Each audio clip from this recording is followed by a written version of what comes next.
Hi guys, welcome back to my channel. Today I'm going to show you how to export texture in Nomad Sculpt. So if you use this application to make a sculpt, to make a 3D image, it's a very easy to add or export texture.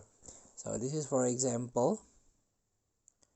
So I'm using the brush tool here. So use the brush.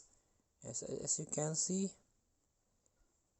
here, become black, so you can add more texture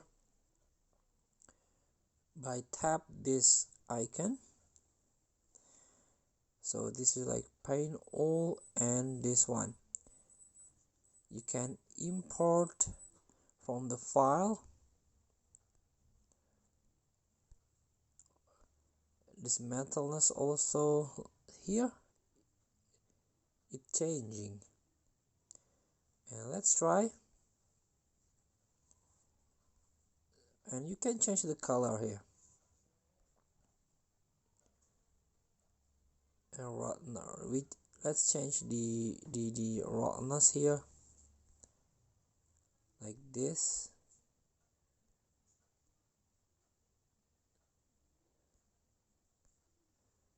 And become red. Here, as you can see, the texture is changing. So please free to try. Thank you for watching. Don't forget to comment, like, and subscribe, and so click the button below. See you in the next video.